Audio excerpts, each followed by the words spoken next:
rumors going around that Spotify is going to join Apple, Google, and Amazon in this space, which has become pretty significant. We talked about Alexa and all these things, and the fact that you can listen to EHM on Alexa. We had that one day where people were sending me videos of them, listening to EHM on Alexa and Google Home, and I thought it was so cool. I didn't even know you could do it. But on top of all of, on top of obviously listening to EHM, which is very important, there's a lot of other things you could do, especially with the Amazon. You could order stuff, and it's really become what I think is going to be a part of the future. Now, me personally, I think that these, speakers, the way we have them right now, are going to change and evolve, but I'll save that for the back end. There was a statistic I read, and don't quote me on this, but something like 1 in 10 people who bought an electronic over this past holiday season bought an Amazon Alexa. Whether it was the Echo or whatever it was, they bought Amazon Alexa. 1 in 10. Those are insane numbers. It means a lot of people are waking up to Alexa. Apple just got into this with their HomePod. They just released this a few days ago, a couple weeks ago maybe. And it's essentially the same thing, except you have Siri at your disposal. They want to combine it and sort of make it like a Sonos, where you can add a few speakers and they could, interact with one another and become like a surround sound system for your television or for your music listening.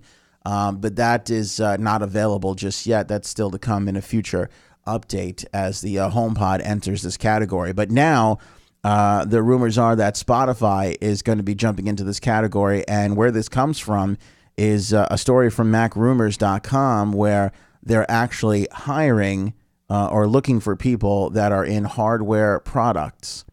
Operations managers for hardware products, senior product manager, hardware products, project manager, hardware products. It's interesting these days. We've gotten so like creepily stalkish on social media that you can tell companies' next moves based on who they're hiring or what domains they're registering, all that kind of stuff. I'm a big hockey fan. We knew the name of the new hockey team in Vegas before they released it because they had to go out there and they had to, get the domain names down. So, it's weird that I don't know who's stalking these things out, but I'm glad they are because we're getting these stories well in advance. So it looks like Spotify, which makes a lot of sense. They have 140 million subscribers worldwide now, that they're going to be getting into this sort of a market. What's interesting is you can listen to Spotify on the HomePod, but it's not really all that easy. It's not as intuitive as if you were streaming Apple Music. So that's why Apple, came out with the HomePod. They want to keep people in their ecosystem. From what I understand, Alexa's a lot easier. If you want to listen to WEHM, you just say, Alexa, play WEHM on TuneIn. By the way, we might be making that a little bit simpler. We'll get more into that in the future, not to talk about right now. But, there is ways to listen. You can go through certain apps. But for instance, if you're on Apple Music and you say, I want to hear Beck, it'll just start playing off of Apple Music. It won't go to Spotify or any other service that you're subscribed to. So there's a little bit of that, this is the product and we're going with our streaming service that's going on. So it would make sense that Spotify would almost have to get into this arena because they're going to get edged out by all the people that are listening on the HomePod that is pointing to Apple Music, and Amazon, which is pointing obviously first to its Amazon Music products. So it's interesting to see where this next layer, this next battle of businesses are going as far as your music consumption is. Used to be the tape player and the CD player, and then it was where are you downloading music from, and then it was where are you streaming music from, and now we're getting to a point where it's these home speakers. Now, I alluded to the future and where I think this is going. I think everybody's going to have one of these speakers in their house sometime soon, like everybody. They're far too affordable now. Some of these Google and Amazon ones are like, $39 or $29 or something like that. So even if you have the smallest one, I think everybody's going to have one, right up to the Apple one, which is around $349. I believe that might be the most expensive in the sector right now. Plus, you have everybody who has Sonos already.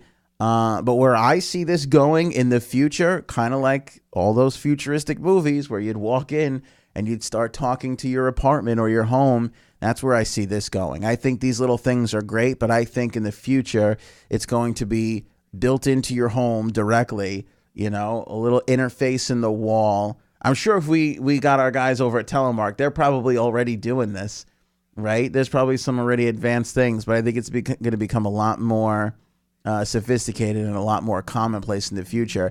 And your speakers will be up in the ceiling. It'll be already pre-built in, and there'll be a speaker in every room. It'll be just like Prince's compound. There'll be a speaker and a microphone in any room, which will come in handy if you're a genius like Prince and you're in the kitchen and a riff hits you. You can then hum it and record it and have it saved, and you can go up to your studio and then have Alexa or Siri play it back to you. So then you could record your genius hit. But that's realistically what I think. I think the home is going to become completely automated. Not, of course, with the music, but on top of that, you're turning lights on and off. You could regulate your fridge temperature. You could turn your heat on. All that stuff. I think these are going to be built into our homes moving forward. And we'll know that it's really getting there when we're retrofitting older homes with this technology and doing it with ease. Because when you think about wireless technology, you can literally, you don't no longer have to run wires to speakers anymore. I mean, as long as you got a power source in the ceiling there or in the wall, you can, essentially get your music all around the house.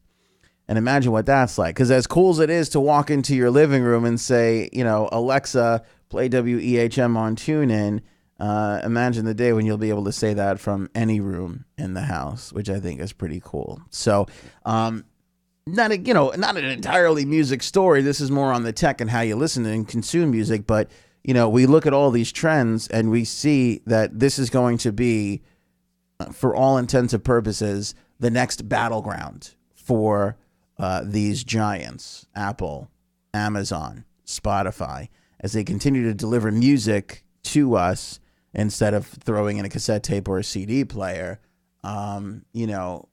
This is going to be the next ground where they're going to be fighting it out for consumers.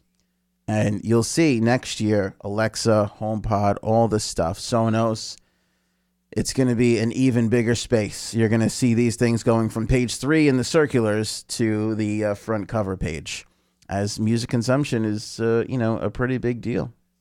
And the battle for it is big business for some of these companies. My thing is I'm just waiting for Neil Young to come in here with some high fidelity stuff. That's what we're really waiting for, right? The Pono House music player. That's where it's at. Let me know what you think about this. Do you own an Alexa or a HomePod or any of these devices? I would love to know. We'll get this on social and we'll get your comments on it. But 1 in 10 sold last year. It's kind of crazy. This is definitely the next battleground.